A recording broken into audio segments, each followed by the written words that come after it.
I think with focusing and with silence and the pause, it's such a rich space. And I'd like you just to take a moment and, if your screen allows it, look at each person's face on the screen. Really sense who is here, who's sharing this global room. What we got here? And in your heart, just say hello to each one.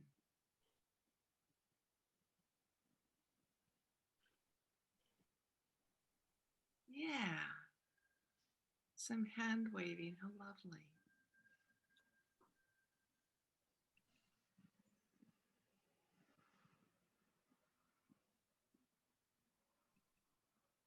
Some people I haven't seen in a long time.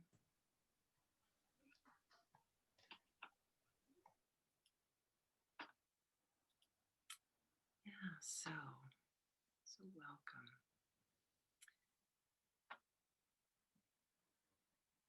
You know, I work in community wellness focusing, yikes.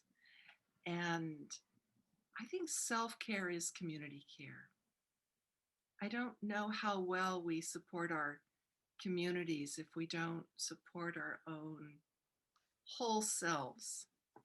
And so that's the perspective I really want to come from today. And you can see behind me the 5 petals with community wellness in the center. And I think it's about crossings. It's about self-care and focusing and community wellness. So that would be one crossing. Within us, we need to really pay attention to all levels of us.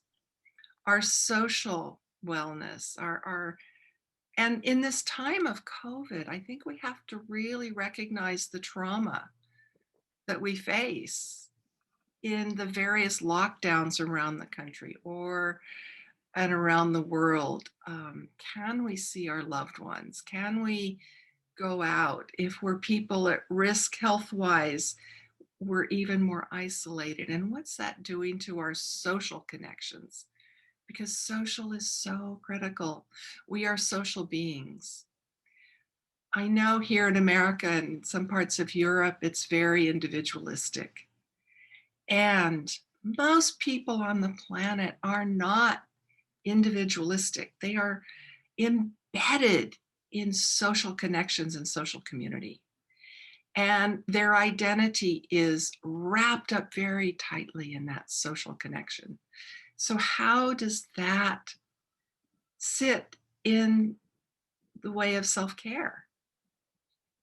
Our emotional wellness. How are we managing? How is it happening? How are we in social connection and emotional wellness? Our intellectual selves. Are we feeding our intellect? You know, one of the biggest problems in refugee camps is boredom, is that loss of intellectual stimulation.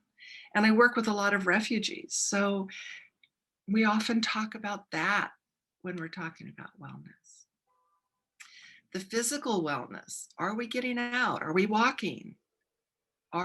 What happened when I could no longer go to the gym? What happened when I could no longer go to the swimming pool? I love to swim. So what do I do instead? How do I treat my physical body? And the spiritual side. In the humanitarian sector in the development world where I work, the spiritual side has been neglected. And it's only in the last year that the WHO and UNHCR and these different international agencies have finally recognized and put in writing that we have to support and recognize the spiritual wellness of the individual and the community. So these are interconnected places that I want to explore today. So that's where we're going. If you're wondering what's happening today, That's it. So, one of the other points I want to say before we really jump in is as caregivers, we forget to take care of ourselves. And I think that well rounded self care model is very important for us as caregivers.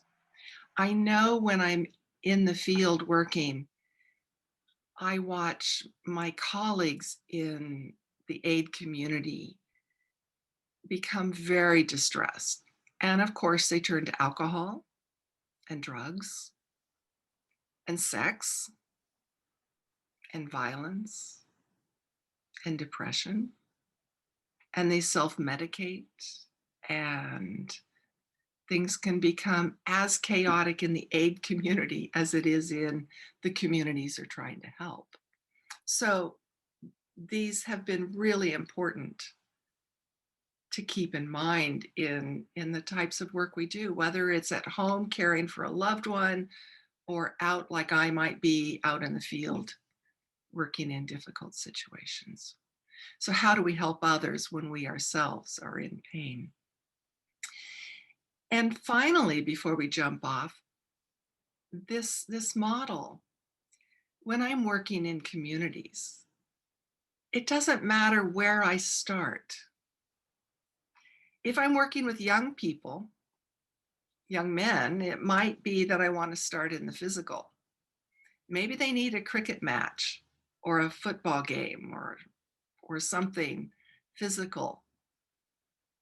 Or maybe it's a group of old women from Afghanistan, and the first thing they want to talk about is their religion and how they use their religion. So we start with the spiritual side.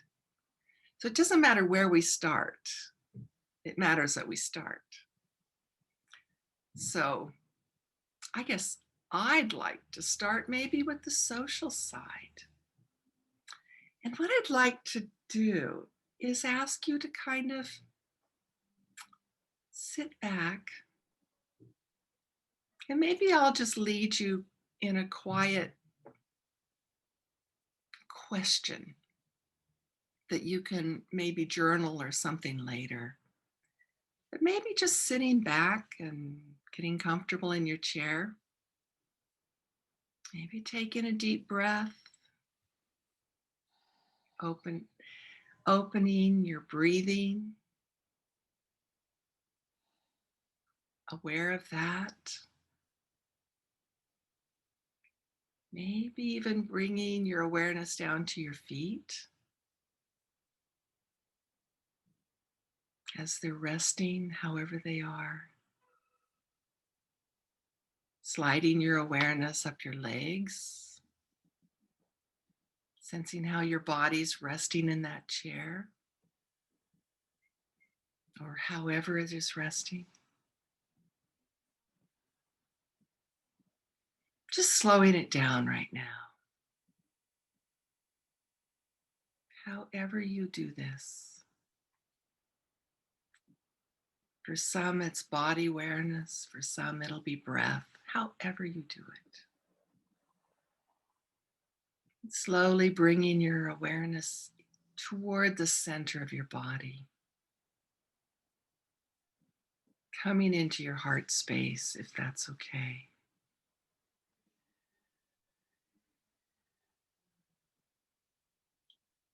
Aware of your breathing, of your belly.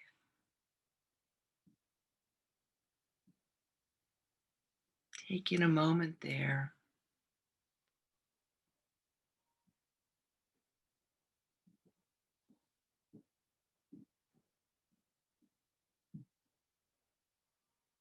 And then as you're sitting centered in your body, I'd like you to just explore who are your positive social supports? Who are those people, past and present, who really support you? Maybe it's only one person. Maybe it's kind of tough to find somebody. However it is.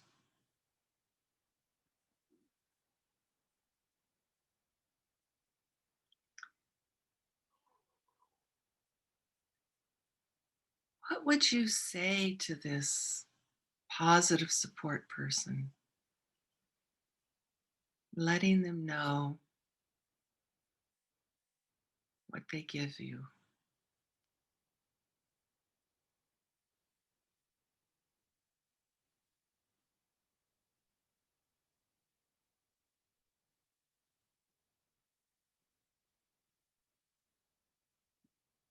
And then sense what it feels like as you say that inside.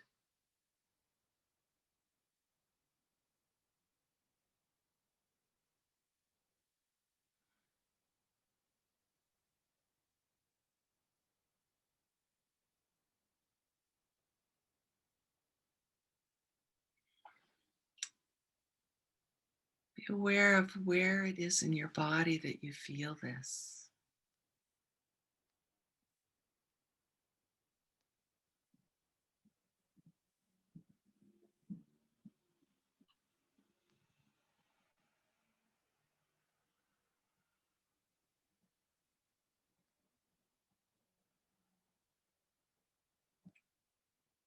Maybe if there isn't somebody that feels like is identified as a support person, maybe you can notice who you support. Who do you give positive energy to?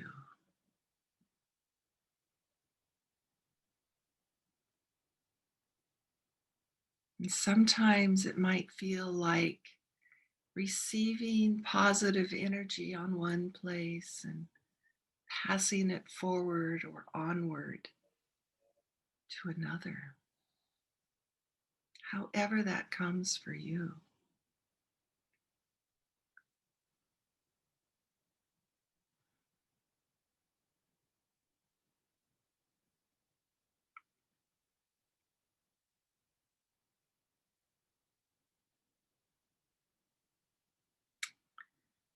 Then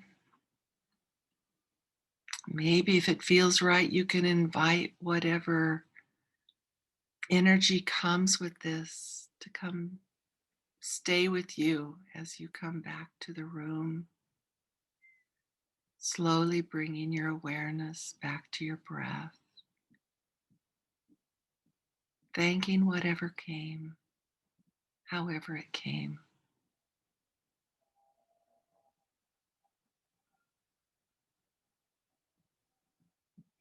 And when it feels right, taking a deep breath and opening your eyes back into this wonderful shared space.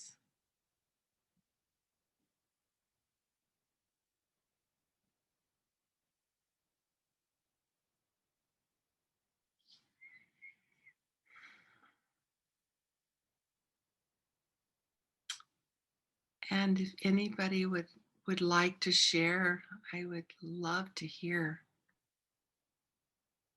maybe from 2 or 3 people.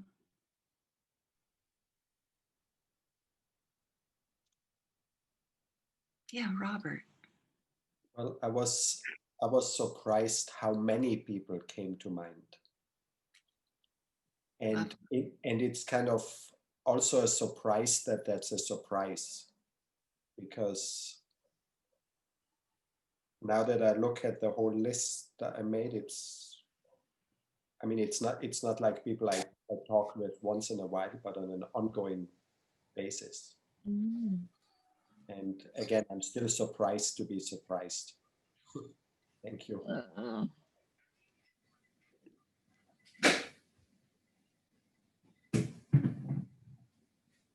I can't see everybody on my screen, but please, if you want to speak, go ahead.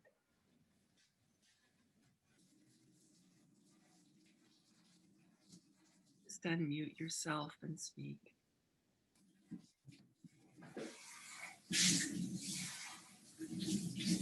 I'll say something brief. I thank you so much. It's very synchronistic because I have to lead a group on positive social support and all that.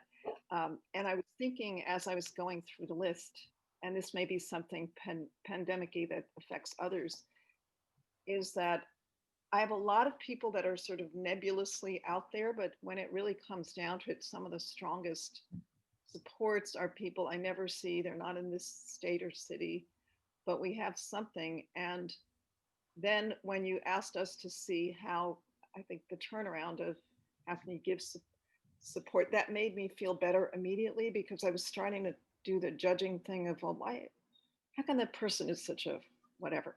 I was starting to go down that road. So the turnaround for me was that sometimes we may feel it's more effort and we have to be more giving than receiving, and other times more receiving than giving, but it's an active process and it's not sitting around and waiting, you know. But it was a really lovely intro to the social connection for now. So thank you. Oh, thank you. Thank you. Yeah, that the turnaround was really important to you. Yeah. Yes. Thank you. I was struck by the different kind of support that each person that came to me, the experience of the support was different for each one, my experience of that. And so that was the first thing. And that was a revelation for me. The second thing was, you know, as a person who lives in, I'm an immigrant. I don't live in my own country, the country I was born in. And I notice how I orient, despite the fact that I don't see my country people that often, I orient toward them. And that was another revelation. But, you know, the question that came to me as a result of that was, can people, like, if you have, like in the country I grew up in, we had quote unquote enemies, you know, I'm from Israel. So there was like enemies. Can a person be, can you get support from people who are not really supportive? I don't know if that makes sense, what I'm asking, but it's like having an enemy. Can that support you in some way? It was just a question that came to me.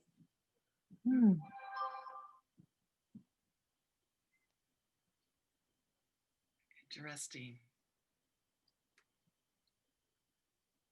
Yeah. I don't have an answer, of course. Neither do I, but it just came to me that because of the different kind of support that exists in my experience, I was like, you know, when we think about the word support, we have an image of one thing, but it can be much more than that. Yeah, and thank you for that. I realize a lot of my life is based on doing exactly what people have told me I can't do. Exactly. Major driver. I have a PhD, and my father said I'm a girl, so I shouldn't even go to college. So, you know, tell me not to do it, and that's exactly the door I'm going to walk through. So maybe it is a support. I hadn't seen it as a support, but gosh, it worked. It got me through school. Right, exactly. Yes, exactly. That's what I'm talking about. Yes. Yeah, yeah, interesting. Thank you for that. That's that's cool. Yes. Well, I loved that question, and maybe sometime we'll just focus on that. How are we supported, or what is that relationship that we have, that intimate, passionate relationship with those that we have sort of enemy feelings toward? It's a very intense relationship, and what does that give us? And yeah, it would be a wonderful, sometime we'll have a whole session about that. Mhm. Sounds good. Yeah.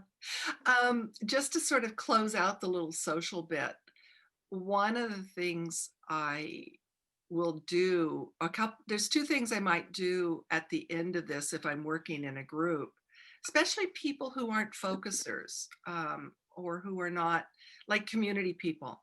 I might actually ask them to draw a picture or a map these social relationships so they have a real visual of it. Nice. Yeah. Or in storyteller cultures, tell the story, and that's always valued. So those are two ways I might sort of bring this forward for people. Thank you, everybody. Isabel has her hand up. Good morning, everybody. Thank you. Oh, Thank you, Pat. So happy to see everyone. But I wanted to bring in two things. One, thank you for that exercise in terms of really seeing how we get support from other people and how we are supportive of other people. What resonated for me was this piece around when the question was asked about, can someone who's your enemy support you? And I think that, one of the things that I want to touch on is that absolutely, as you say, because they can support me in the practice of bringing awareness to that which is causing me pain, right? And then the other thing I want to say is, and I think Melinda opened up with someone communicated around the election. And I just want to bring attention that for many people 4 years ago, what was present was sadness and suffering. And to bring attention that some of the people that support us may be in that space today socially, and to bring compassion and equanimity into the space.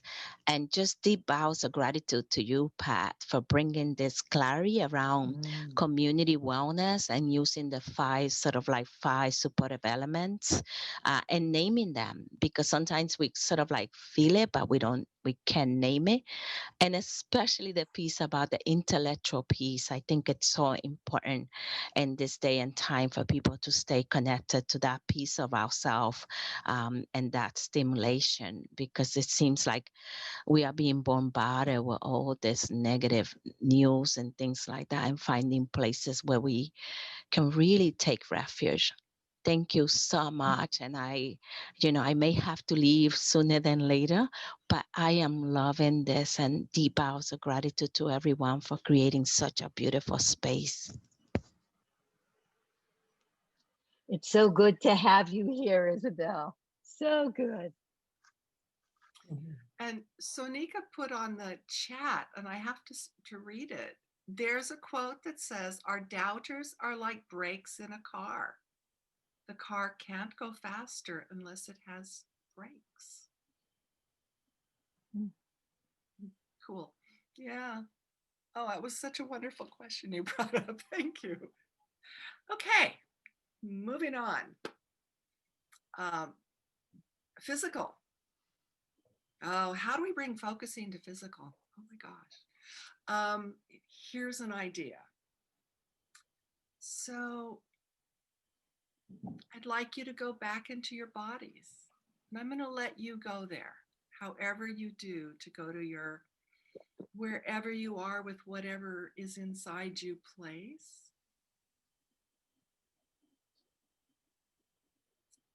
And then I would like you, once you're there, to just sense your body's longing for the physical well-being. It might be as simple as deep, hearty laughter. It might be swimming. Who knows what it is? It could be whatever it is for you. I want you just to go there. Maybe it's a list, whatever it is. And maybe there's more than one. So when each one comes up, I want you to really notice in your body what your body would feel like to be doing that right now.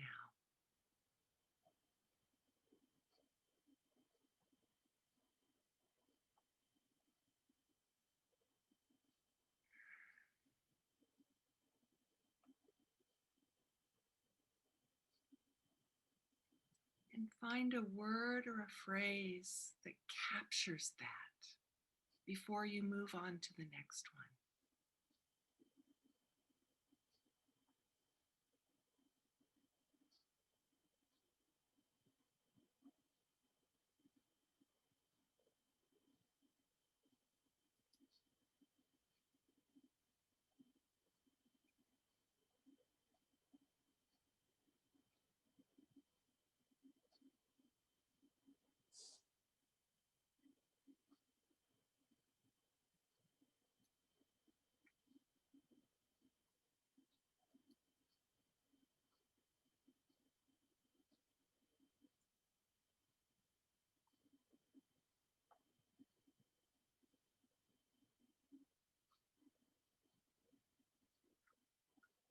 Yeah. And as you're doing this, notice how your body is feeling. What is it? Whatever is there as you do this. Just greet it. Just say hello to it. We'll take another few moments exploring this inside us.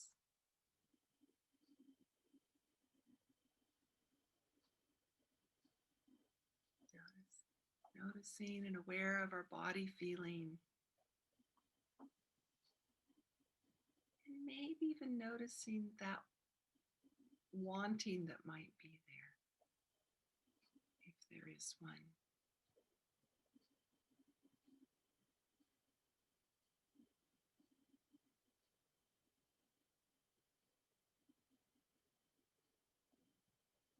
And before we stop, maybe even noticing if there's some social connection you would like somehow to share that with.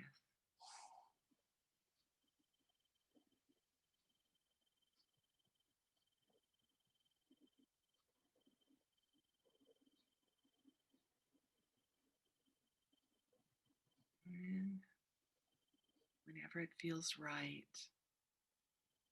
bringing your awareness back.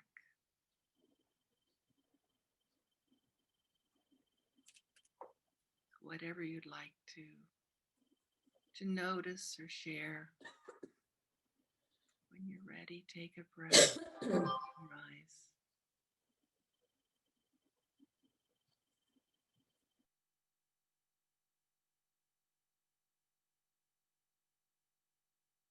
And I invite anybody who'd like to share, maybe a couple people would.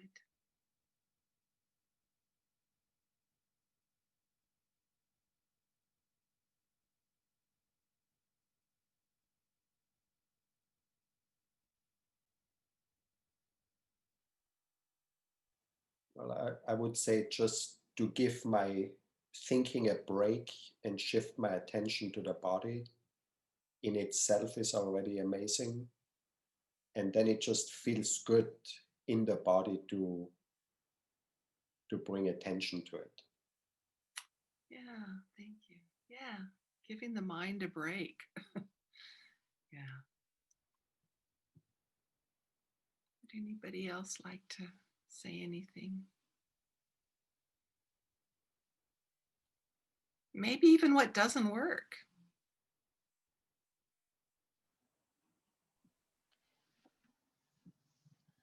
I was very aware of how my body was so grateful to be paid attention to, because I haven't been paying very much attention to it, and it loved the attention. And when you asked what the body wanted, it wanted to be able to walk freely without a mask, to walk and breathe. And somehow there's a poignance to that, and a feeling that all of us, most of us, many of us, are suffering from our body's deprivation with all of the masks. And my body liked being sympathized with about that. Mm-hmm. Yeah. Thank you. Yeah, we telling our bodies, yeah, I hear you. Oh, you don't like that. It changes it. It, Mm. welcome to, hello, focusing, the miracle. Yeah. I, Mhm. well, first of all, I'm in a very protected area. I'm way out in the woods. There's only a few people around and they're quite distant. So I thought it was going to be like running. I'm very athletic sometimes, and to be running or walking, that kind, which I do. But you know what I miss is hugging. I want to hug, and I meet people and I can't, or they say nice things. It's just not the time. Or for my grandchildren, I love to hold them, and because we're separate, we have to quarantine before we ever meet each other. Mhm. And it's and one of them was out playing, and the father of one of the children that he's playing with got COVID, so the whole family had to shut down and we couldn't even go near. Yeah. Yeah, it's a lot also of grieving. Mm-hmm. Yes. We really need to recognize the trauma that we are holding, and these are ways we can help hold that. It is the reality we walk in. Saying it's not there does not make it not there. Right. It's as we work with people who are in trauma, we know that it's very important that that hello starts to happen, but we need to take it inside. Mm. Thank you. Thank you.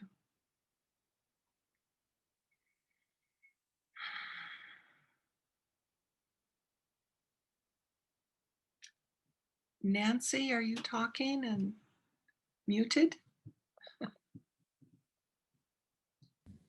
Sorry, I didn't realize I was muted. Hugging was also what I went to in my mind. I first started, as you did, with the activities that I love, but it's the hugging that I so totally miss. And when I imagined it in my body, holding my children one at a time, it's a full body response that I experienced with that remembering of holding them and hugging, and when everyone comes for holidays. And of course, that's just not possible now. But it's such a healing. A hug is a very healing thing, I believe. Yeah. Yeah. Oh, thank you. Yeah. I mean, I'm feeling tears as I'm hearing this because I have the same. Yeah. Thank you. And I can say hello to it.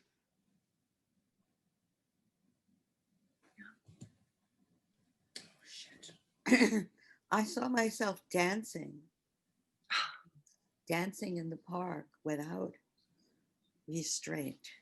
Yeah. Oh, lovely. Yeah. My mother was very disabled and had difficulty walking. And she would dream. She would lay there on her bed and just imagine herself running through fields. And she would just wait, open her eyes with this big grin, you know. Yeah, and we know that doing this does change our body. Hormones are released, even just the imagining of. So it's an important thing. And then finding ways to do some of the things we can do now. Yeah, thank you. In Afghanistan, we used to,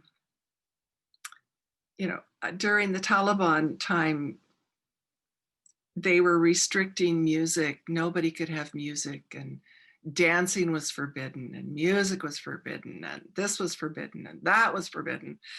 And the women would gather in the backside of houses, close all the windows, turn the music on, and dance for hours.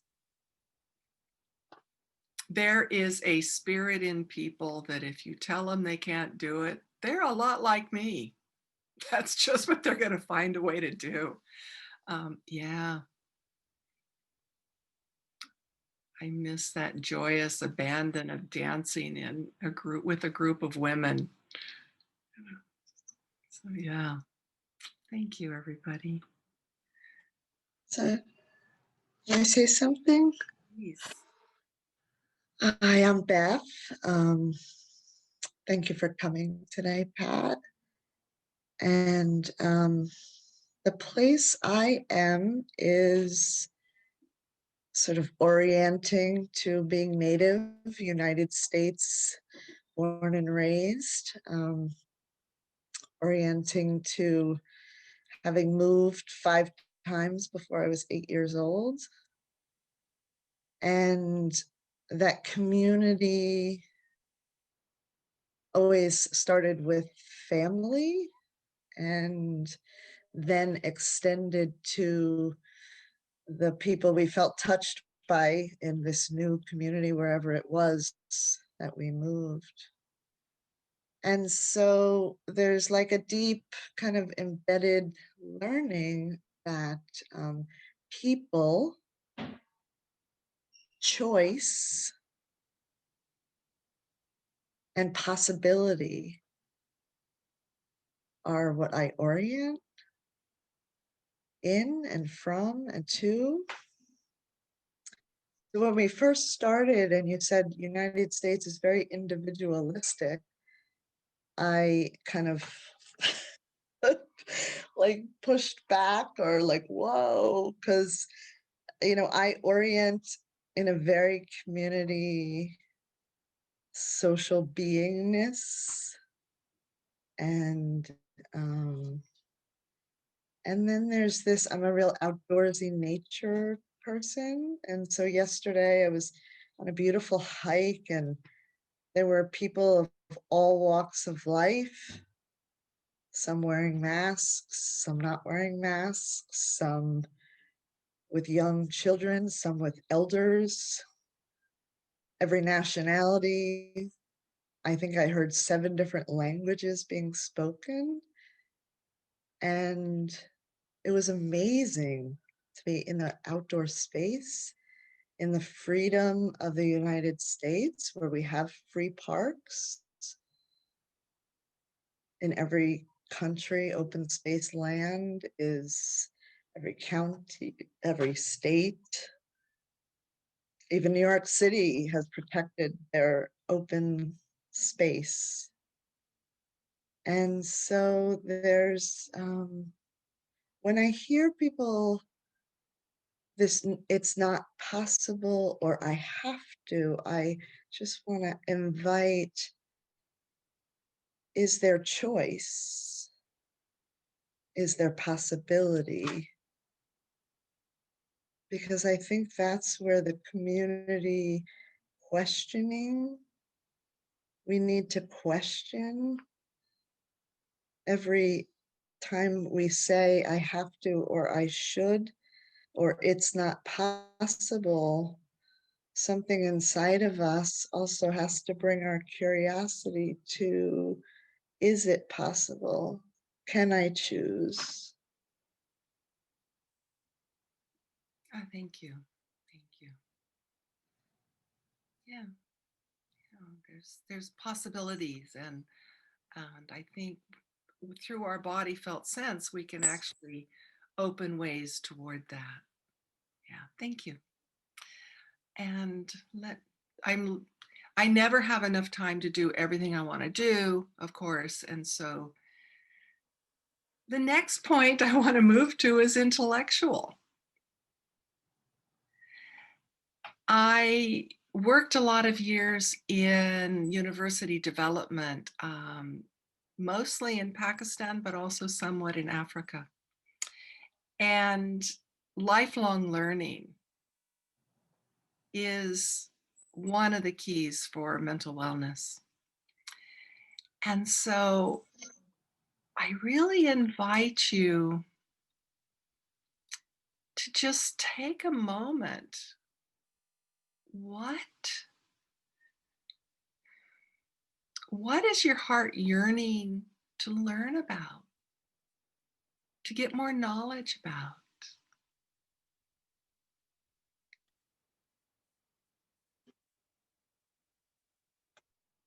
I have, during the course of this, since March, pretty much cocooning, almost stopped watching movies, and I just can't get enough of the documentaries of science and evolution and mathematics.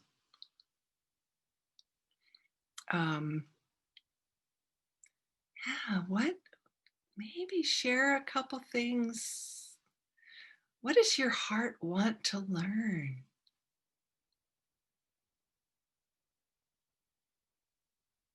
What comes? And noticing what it feels like in your body when you say yes to that learning.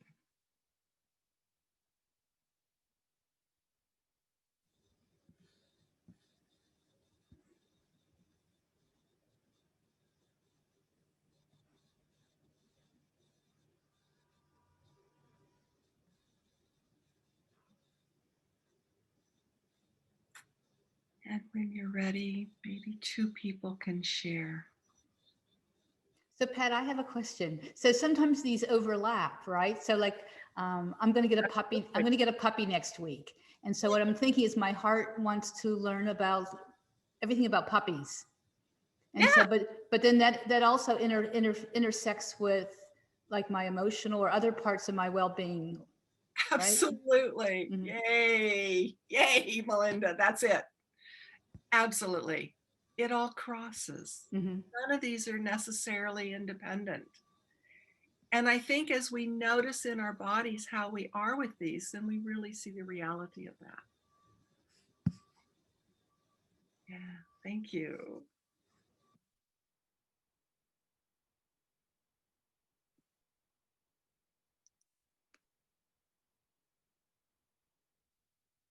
Would one person like to share? Sure, go ahead. Just unmute yourself. I usually am reading 2 or 3 books at the same time. So usually some kind of Buddhist teaching and some other books. So I happened to be reading 2 books. One was about Russian immigrants coming to America, and one was about people going west and founding the city of Seattle, Washington. So it was interesting reading these 2 books about immigrants because it made me think a lot about my ancestors and those immigrants and what their experience was. And it was really a wonderful experience. Also, I do Duolingo, learning French, because I have a French daughter-in-law. So, oh, me too.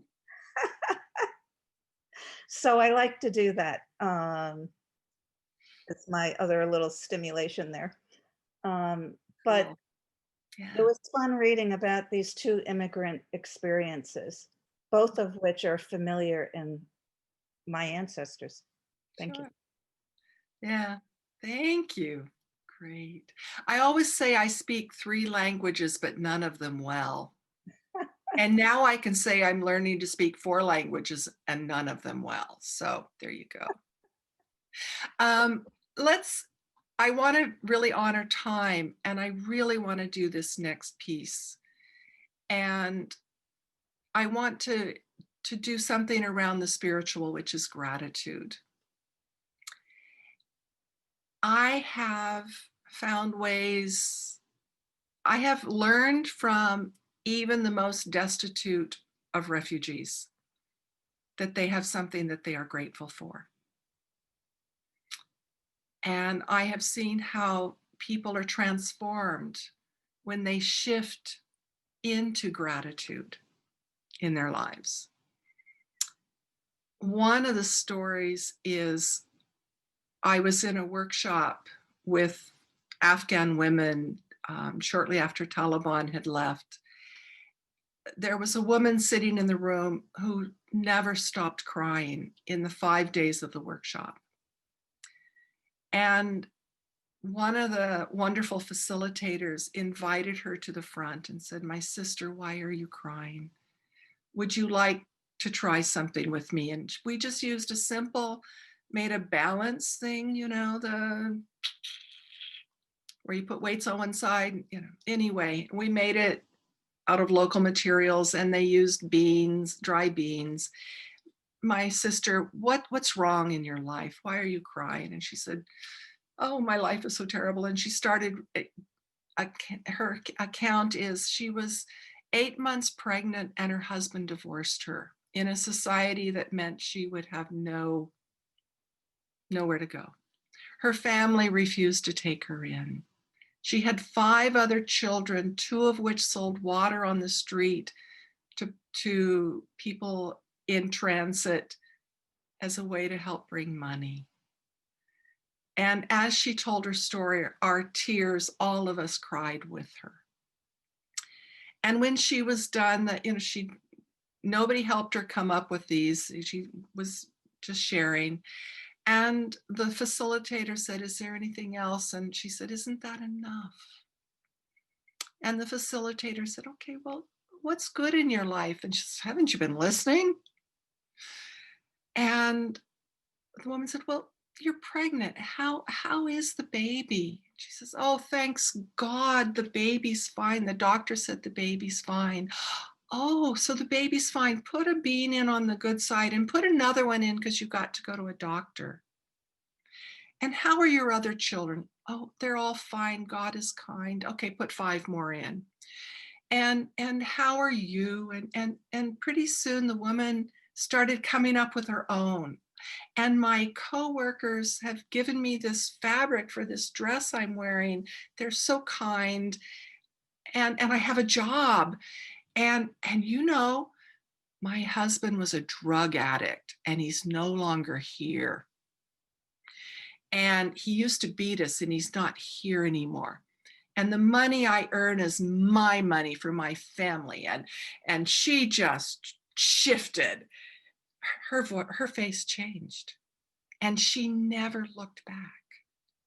She was the best community trainer I've ever met. And when she lost that job because the contract ended, she didn't go back to depression. She got a better job with better pay at a United Nations office.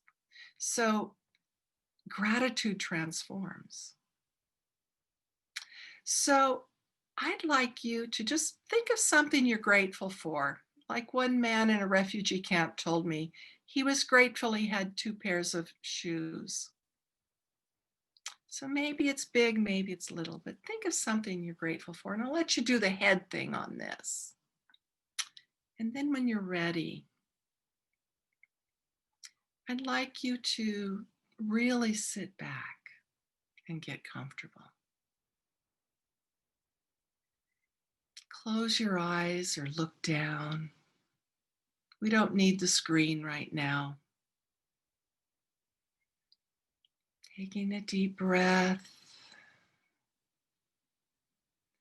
And with each breath you take, go deeper and slower. Aware of your feet on the ground. Aware of your legs and your body resting in the chair. leaning into the support of the chair. Just press back. That support is there. And then of your hands and your arms, your shoulders, back of your neck, your head.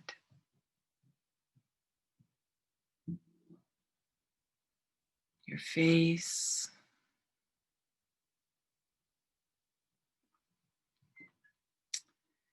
And when you're ready, drop your awareness into the center of your body. Really being there, centered. And invite that gratitude in, that whatever it is you're grateful for, bring it into your heart space.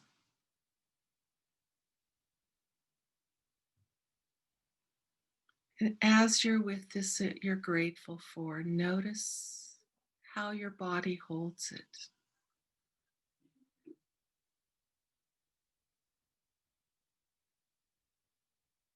Be aware.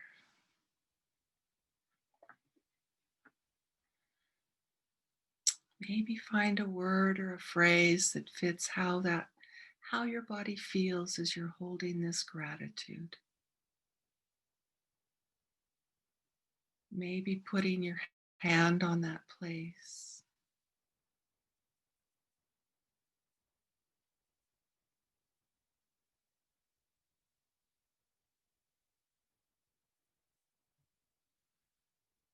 Being with that. Fully holding it however it wants to be held.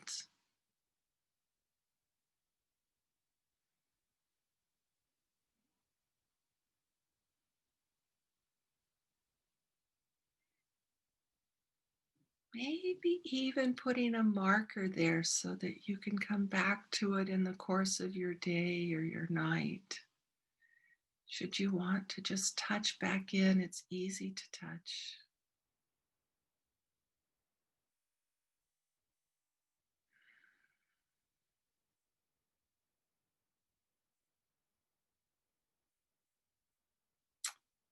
And inviting it to stay with you. As you bring your awareness when you're ready back to your body, to your breath, to your arms and your legs.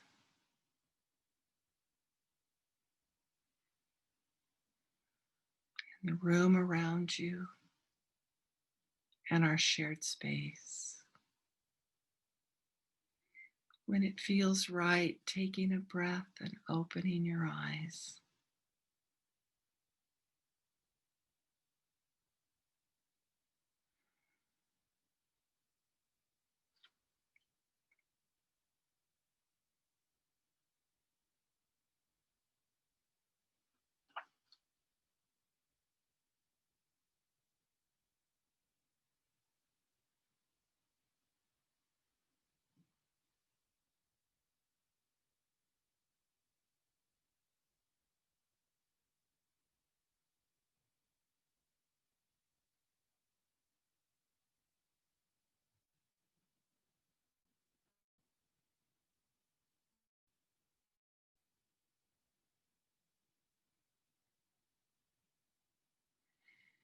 And whenever anybody is ready, I invite you to share whatever feels right.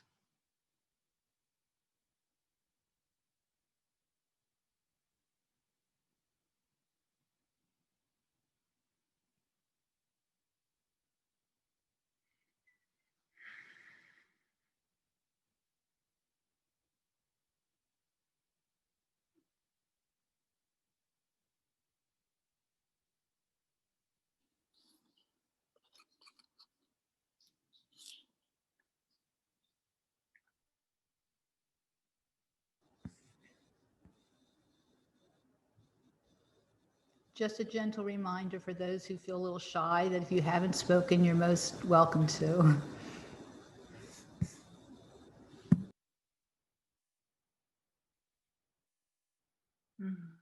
Thank you, Sheila. Sheila wrote, gratitude I- wrote more things to be grateful for. Yeah. Go ahead. I am just so grateful that the insanity in this country is done. I'm so grateful. The whole world has lifted for me, and I walk around my neighborhood and people say, "Are you happy?" Say, "I'm happy." Like that.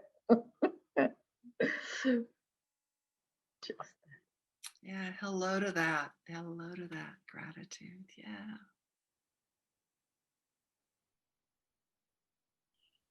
I feel grateful for so many things. I just realized that it's really a turnaround.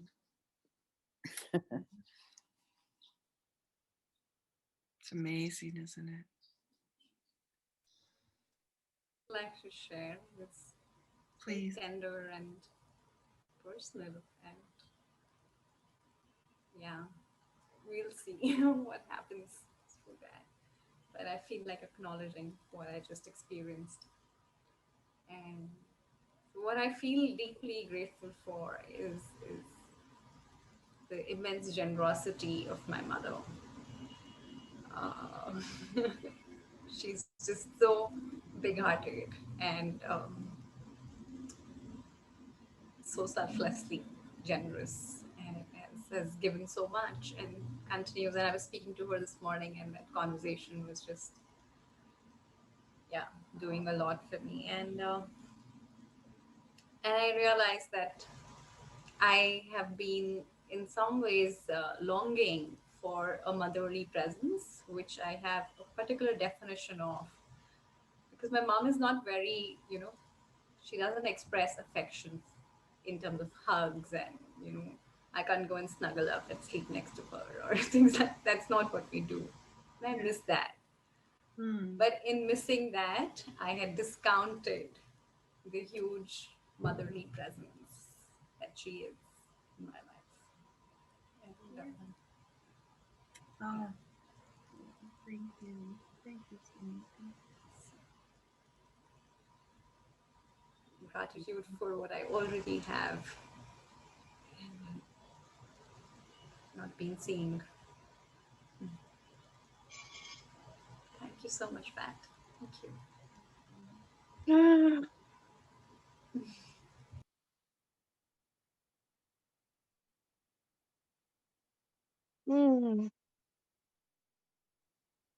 That was beautiful. Thank you, Sonika.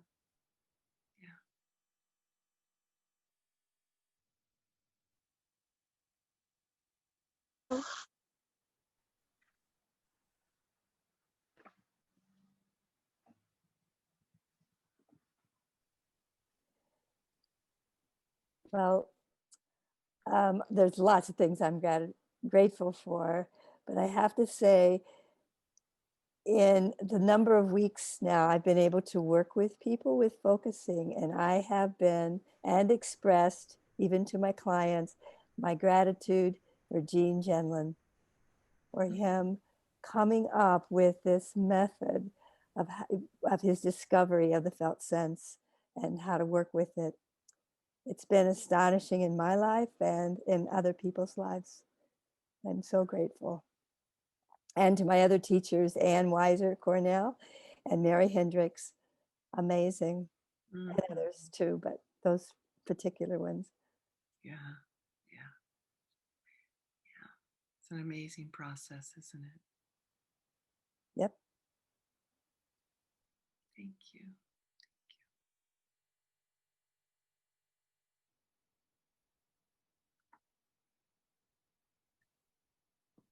I'd like to thank you, Pat, for this morning, because I'm very conscious of my ancestors, that my ancestors are very present in looking after me.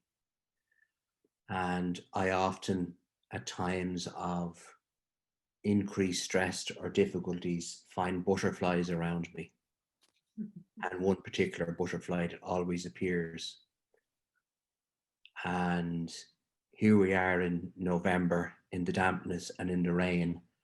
And for the last 3 days, there's been a butterfly in my apartment flying around. And then yesterday, while I was at my computer doing something, it just appeared and I opened the window and it flew out. And I thought, my ancestor is here and now has parted for now. And I'm just in awe of even how our loved ones have gone before us, how they're still present. And I'm just sitting with that reverberating through my body. And I'm very grateful for being able to sit with that experience this morning. So thank you. Thank you, Derek.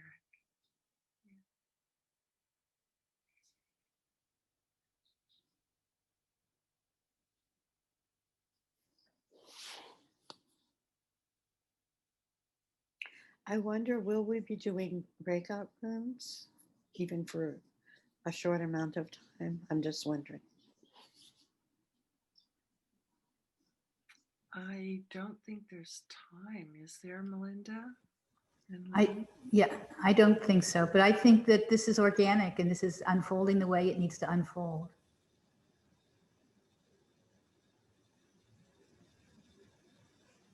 I just want to say that this time has given me such an appreciation for the planet that we live on, for nature. I've spent a lot of time in my neighborhood taking walks, and I just feel so much more connected to the planet in the last number of months. And it's given me a deeper appreciation and taken me out of myself and really connected me in other ways to myself. Yeah. So I just wanted to share that.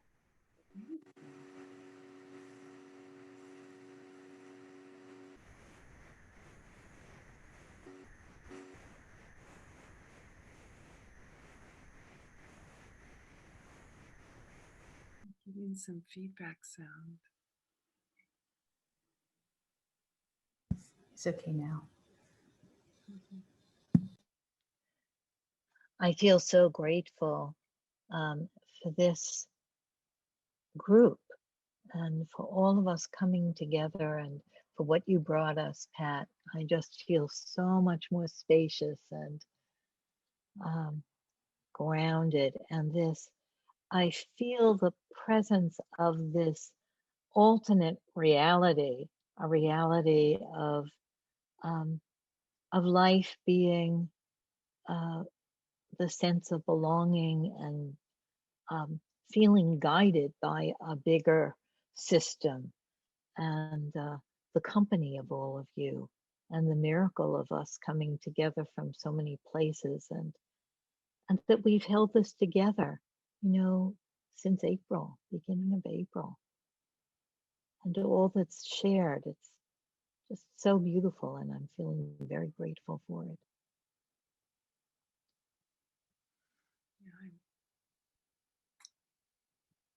Thank you. Me too.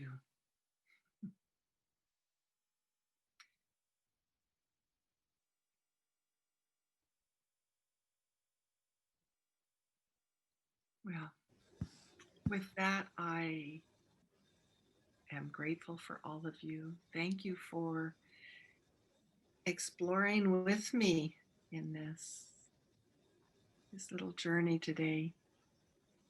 So I will turn it over to Lynn and Melinda, and thank you. Thank you so much, Pat. The last 15 minutes is a time when we usually just share whatever has been there for us.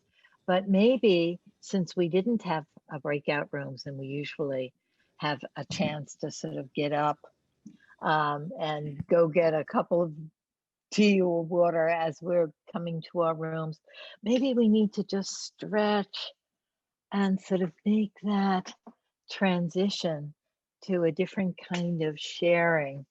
And I'd invite you to get up. And Pat, you reminded me of my body. Thank you. Maybe we want to stretch, turn around.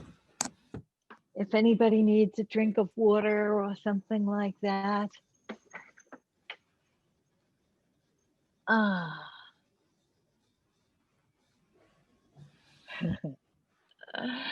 And maybe as we're stretching, if anybody has announcements that they want to make, Melinda, do you have anything to add in there about announcements or? Sure. Transition? I always have something to say, don't I? You do. Yeah, well, I think there are a few new people. So just to let you know again that our organization, Focusing Initiatives International, has created this new platform, coronaplaza.life, where we are offering all kinds of webinars to provide tools during these challenging times. And in fact, as we're talking about the body, tomorrow we're having a free session with Donna Hertzbergs, just about movement in the wintertime. And it's going to be a series that we'll be offering, but tomorrow afternoon, I think it's at 3:00 New York time. So you're welcome to go to coronaplaza.life. But also, I just wanted to say you got a sample, a taste of what our organization is trying to bring to the world, which is very inclusive, regardless of economics and gender and so whatever identity you have. It's open to the world. It's not a formal something. It's available to everyone, and so that you're all welcome to connect with Pat and myself, or go to our website, focusinginternational.org. But that we work as a team. Derek is part of our team, and several of you are here. Robert Bruger has taught. So it's not hierarchical. We're all the same, and we just always welcome input from everybody. So we just invite you to join us if you'd like to. And we love that about this Help the Helpers project, that we're all working together and we're a community. And I wonder if we could just have the people who are here for the first time say your name and where you're from. That's nice. Does that seem okay? I think we have several people who are with us for the first time, but I don't want to put anybody on the spot. Maybe they could just raise their hand first. That sounds like a good idea. Thank you, Julia. The people who are here for the first time, do you want to raise your hand?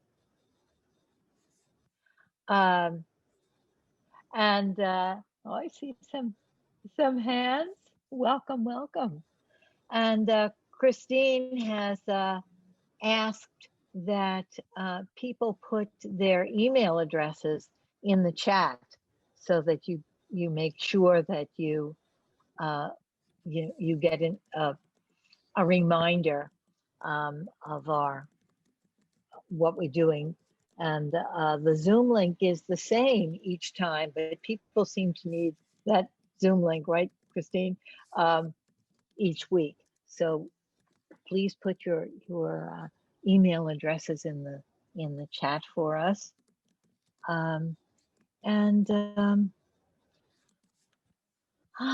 Yes, a breath. And see what anybody wants to share. We thought that Derek wouldn't be able to be with us this morning, but you are, Derek, so great. And you'll end with a poem in a few minutes, or a quote, either one. And if anybody else has something to quote or share, that's always welcome too. So whatever is there for you, and as Melinda said, especially we welcome the shyer people, to share, take a risk to say something, because everything is welcome, and especially the new people. Hi. Oh, I finally got unmuted. Oh, good for you. I don't know that. And this is Lynn. Yes. I I keep putting in the chat because I wasn't able to get unmuted. This was really, when was asked what would I like to be doing, all I could think of is dancing. So I identified with Diana, and I love to dance, and I love to move, and I love to move through space myself. But for me, dance is an exciting place to interact with other people. And so for me, it embodied many of the things that we talked about in terms of what we need for our personal joy and comfort, and then also how to connect with the community and others. So it seemed to cover a much, it covered different arenas and different areas. So that's a place that I'd like to feel free and be able to get back into. And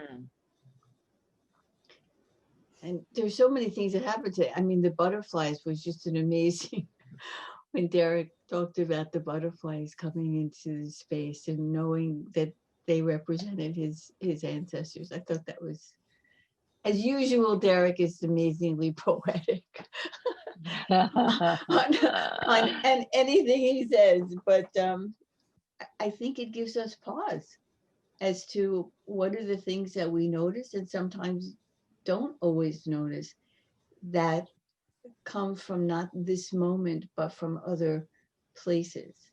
I have an issue with time. Sometimes clocks stop unexpectedly.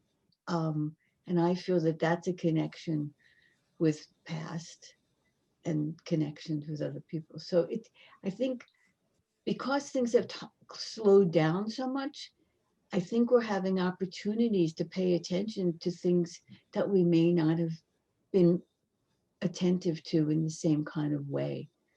The slowing down and constriction definitely has its problems, but I do think that it's given us opportunities that we may have missed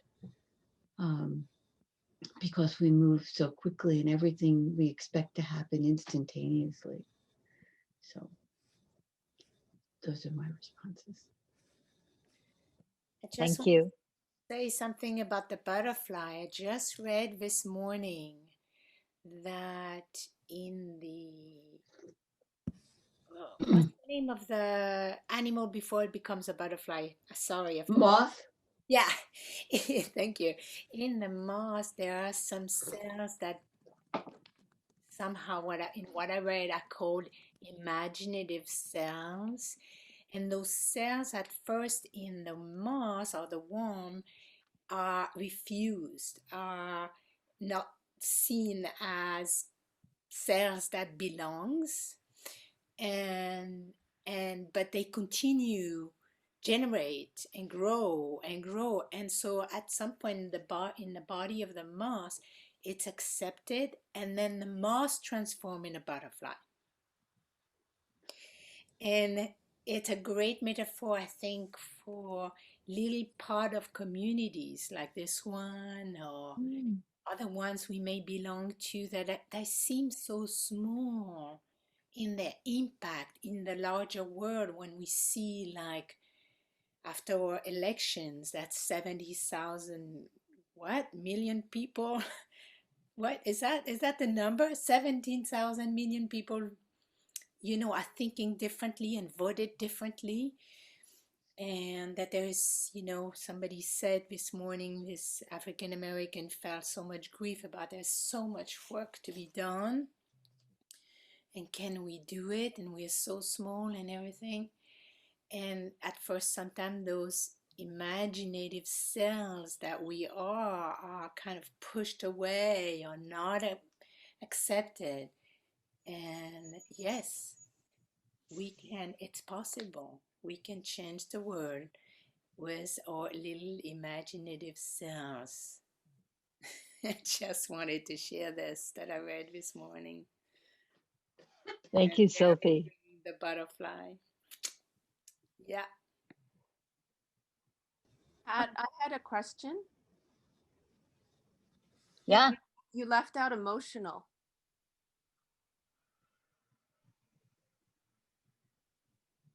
You're muted. I ran out of time. I always run out of time. So the emotional, I'll just do it briefly. That was when I wanted you to break out into your rooms, but using the guest house poem. I don't know if you're familiar from Rumi. Yes. Yeah. Maybe you want to quote it for us, Pat, just to remind us. And I'll tell so this is Coleman Barks' interpretation. And when we shared it with Afghans who were very fluent in English and, of course, reading in the original, they felt that Coleman Barks really captured the essence and the true meaning of Rumi's poem here more than many of the other translators. So, this being human is a guest house. Every morning, a new arrival. A joy, a depression, a meanness, some momentary awareness comes as an unexpected visitor. Welcome and entertain them all, even if they're a crowd of sorrows who violently sweep your house, empty of its furniture. Still, treat each guest honorably. He may be cleaning you out for some new delight. The dark thought, the shame, the malice, meet them at the door laughing and invite them in. Be grateful for whoever comes, because each has been sent as a guide from beyond. Our felt sense is our guide. There's information there that we need to listen to.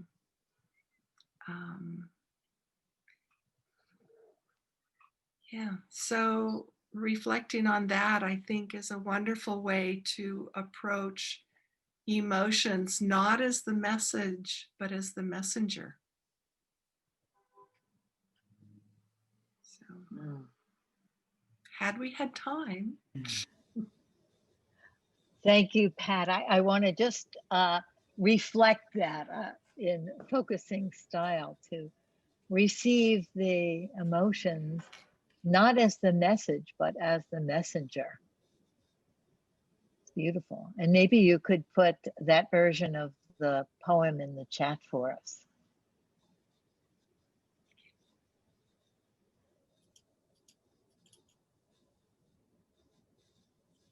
Does anybody have a share about that experience of hearing that poem again with all of us?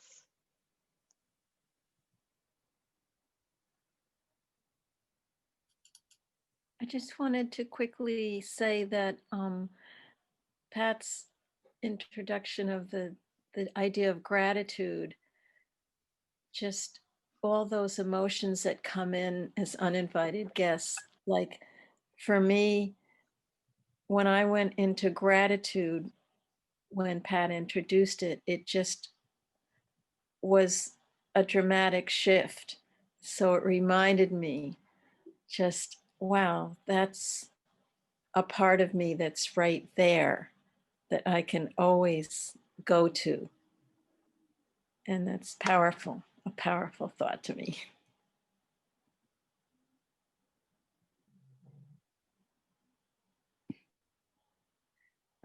I love that poem. And what I thought of, maybe the second or third or fourth time I've heard it recently, is the uninvited guests are almost always thoughts or illusions or some story, at least in my little mind, I'm creating around somebody else or something else. And then the turning point is always directing attention somewhere deeper.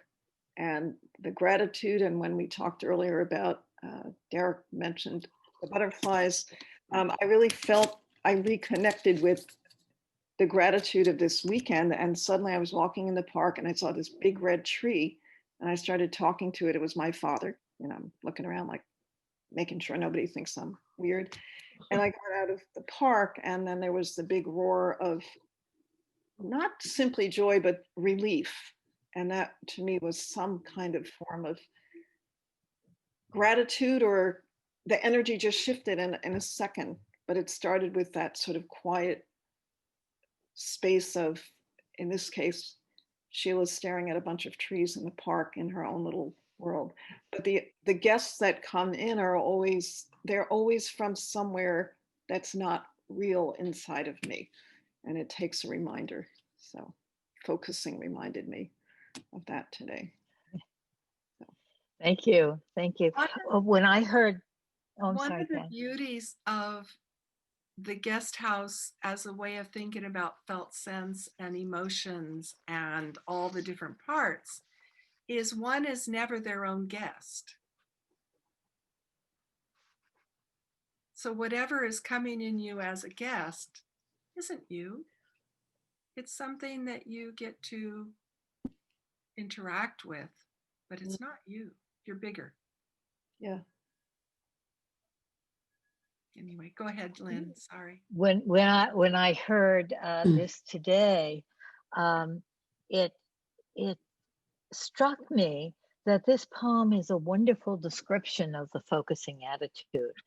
And in our community empowerment group, we're going to be talking about attitudes and the focusing attitude. And it just is a marvelous description of the attitude that we can take toward all of the reactions, feelings, thoughts, stories that we're experiencing, inviting them in. So I think it's time to have Derek say our last words for us. And next week, I'm going to be talking to you about radical listening that is really needed in our time.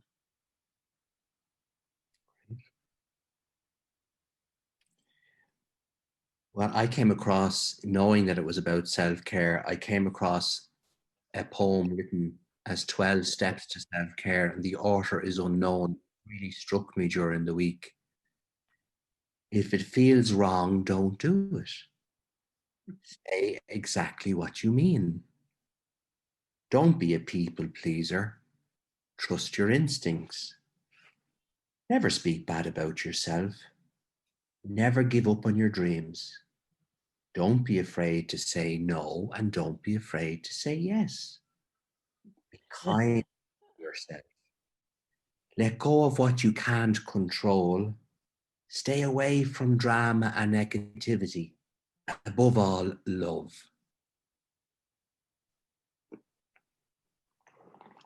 Okay. Wow. Thank you all for coming, and we'll see you next week. And you're invited to invite other people to this. We are very, very open to everybody. So see you next week. Thank you so much, Pat.